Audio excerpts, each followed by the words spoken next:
here it is. This was my experience visiting Israel for the first time just a few days before the Israel-Hamas War began.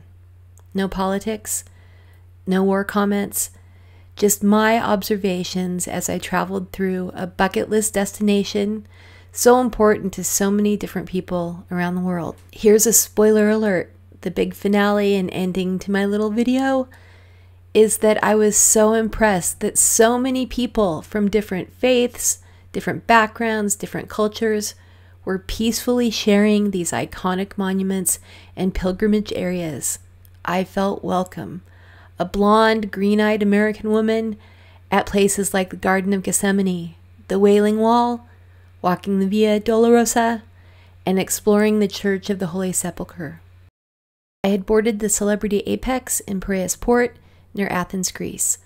A 10-day trip, there were scheduled stops in ports like Ashdod, Haifa, Alexandria, and Kushadasi. The closest I had ever been to the area was a stop in Cyprus on a Mediterranean cruise a few years before. A few days after we boarded the ship, I found myself queuing up with other passengers for the excursion to Old Jerusalem. At first glance, I was amazed at the agriculture and the number of trees in what I had assumed was a desert country. The guide explained about the water table in the area, as well as the effort by immigrants and war refugees to plant trees in large-scale public works efforts decades before.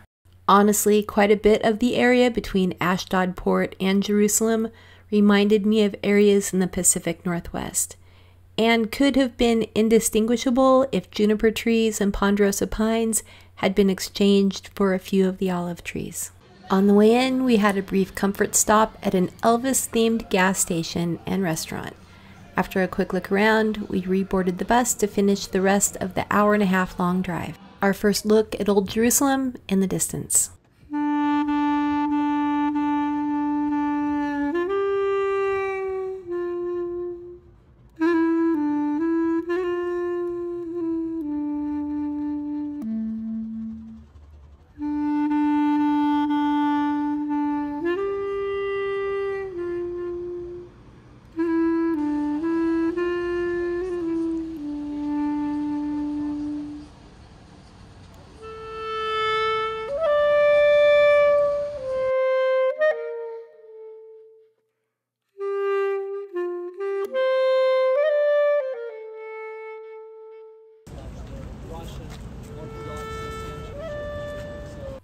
Our first tour stop was at the Church of All Nations by the Garden of Gethsemane and on the Mount of Olives.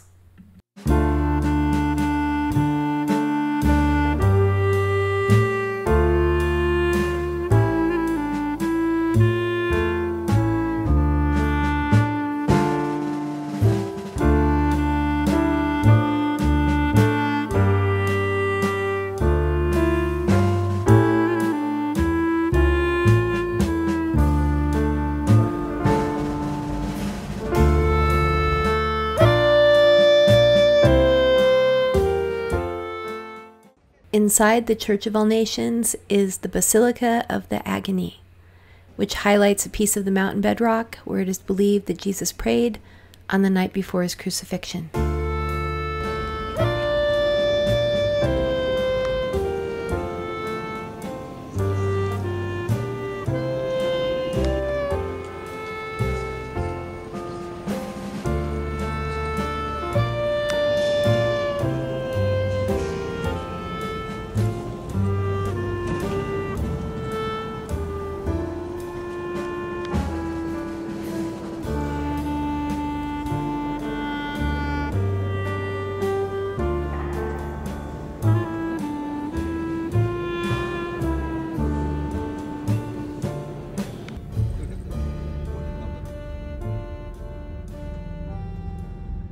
We were off the bus again, heading into the cenacle, or the room where the Last Supper would have occurred. Renovated and rebuilt many times over the years, like all of the monuments and churches, these are revered spaces, and historically, this was the meeting area for Jewish men, a floor above the Tomb of David. There was wine and there was unleavened bread, as the Israelites later during their Exodus fast from Egypt, and they turned water vessels as well. So this spread of Christianity, you can Next, a visit to the area of the Tomb of David. There were separate sections for women and men to worship, and some visitors were asked to cover exposed knees and shoulders to enter.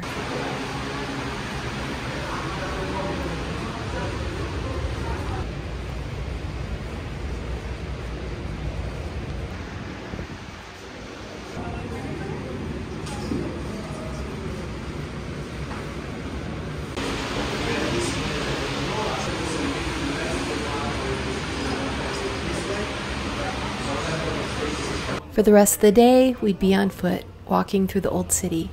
It was a very hot day, and we hiked from spot to spot at a determined and sometimes rapid pace.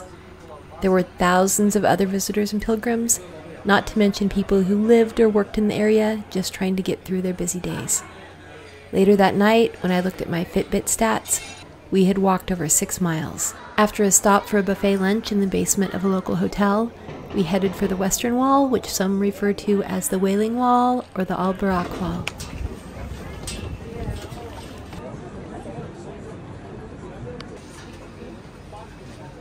After a security check, we were in. Again, separate sides for the men and women, but what struck me as I approached the wall was that while there was the division of men and women, that was it. I saw people of several different faiths paying their respects at this place, considered a holy site by Jews, Christians, and Muslims alike.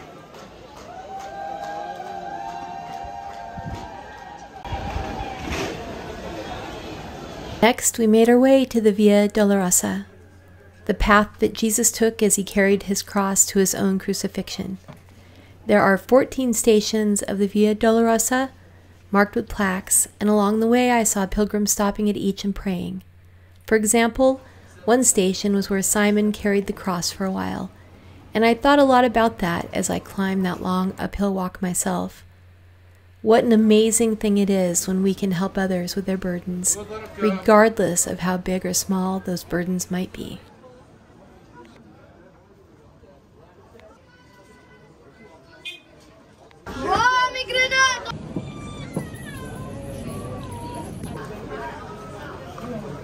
We had finally made our way to the Church of the Holy Sepulchre, or the Church of the Resurrection.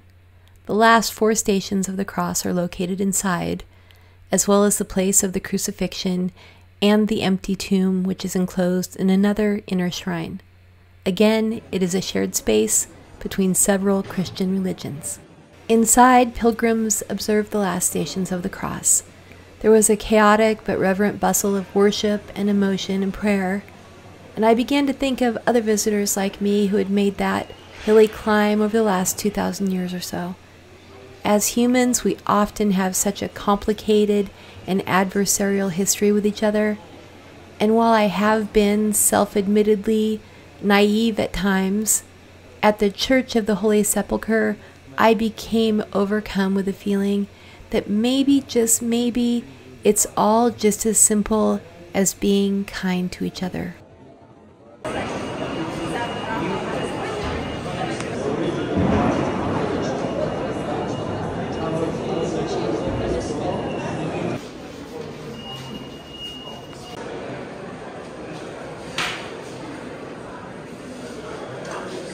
The empty tomb inside a shared shrine under the golden dome of the church.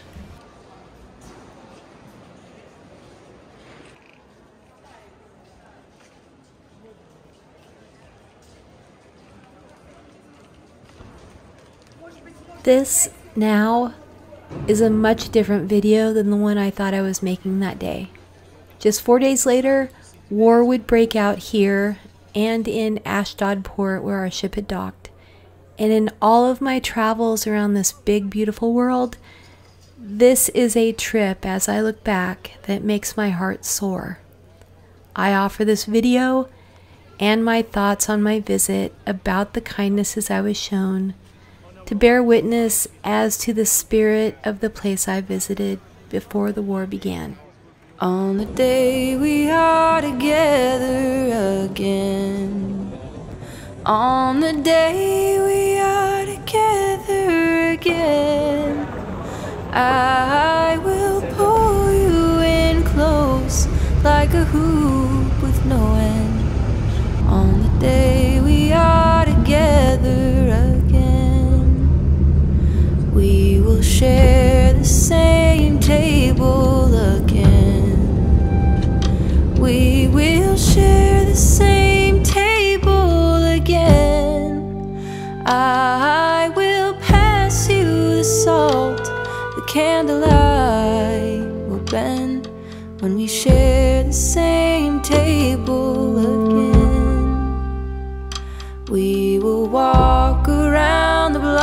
can